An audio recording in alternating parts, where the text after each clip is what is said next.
கர்த்தருக்கு பிரியமானவர்களே, நம்ம இப்போ ப்ரோஃபைலில் பார்த்தது நங்கூரம். நங்கூரம் எதுக்காக நம்ம பயன்படுத்துவாங்கன்னு சொல்லி அநேகருக்கு தெரியும். ஆனாலும் வேத வசனத்து மூலமாகவும் உங்களோடு பேச நான் ஆசைப்படுகிறேன். இப்போ நம்ம பார்க்குறோம், கடல் எவ்வளவு இரைச்சலோடு தொடர்ந்து அழைச்சிக்கிட்டே இருக்குது. ஆனால் இப்போ சாதாரணமான இரைச்சலாக இருக்குது, அலைகளாக இருக்குது. ஆனால் நடுக்கடலில் போகும்போது ஒரு சில நேரத்தில் புயல் வரலாம், காற்று வரலாம். அந்த நேரத்தில் அந்த புயல் காற்றுக்கு அந்த கப்பல் அங்கங்கே போகாமல் ஒரு சில நேரத்தில் பாறையில் தட்டுப்பட்டு உடைஞ்சு போயிடும். அந்த பாறையில் தட்டுப்பட்டு உடையாமல் இருக்க நங்கூரத்தை போடுவாங்க.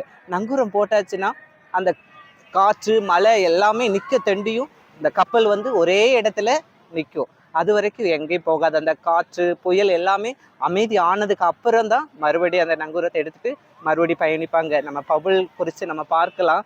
பல நாள் பவுல் கப்பலில் பிரயாணம் செஞ்சார். பெரிய காற்றா இருக்குதே, நம்ம என்ன செய்ய போறோம் அப்படின்னு சொல்லி புலம்புனாங்க, பயந்தாங்க. பல நாள் சூரியனே பார்க்க முடியாத அளவு தூங்காம சாப்பாடு இல்லாம அந்த கப்பல் பிரயாணத்துல மிகவும் கஷ்டப்பட்டாங்க.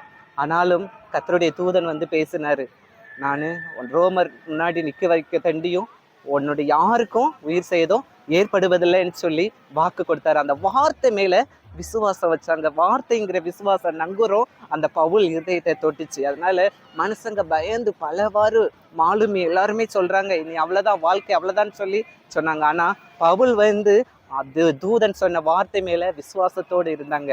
அது விசுவாசம் அந்த கப்பலே சேதம் அடைஞ்ச போதிலும் கர்த்தர் ஒரு தீவுல கொண்டுட்டு போய் அவர்களை பாதுகாத்து கொண்டாருங்க.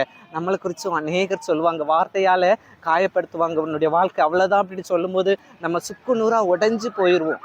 அந்த நங்கூரம் கூட ஒரு நேரத்துல உடைஞ்சு போயிடும். ஆனா கர்த்தருடைய வார்த்தை ஒருபோதும் உடைஞ்சு போகாது, நம்மளை தேற்றும். அவர் சொன்ன செய்கிற தேவன், நம்மளை ஒருபோதும் மறவாத தேவன். நம்மளை என்ன சொல்லி நம்மளை நியமித்திருக்கிறாரோ, நம்மளுக்கு இந்த உலகத்துல என்னெல்லாம் செய்யணும்னு நமக்கு திட்டம் நிறைய கொடுத்துருக்கிறார். அந்த திட்டத்தை எல்லாம் நிறைவேற்றும் அளவு நம்ம கூட இருந்து நம்மளை வழி நடத்தினார். அந்த பவுலையும் அப்படிதாங்க.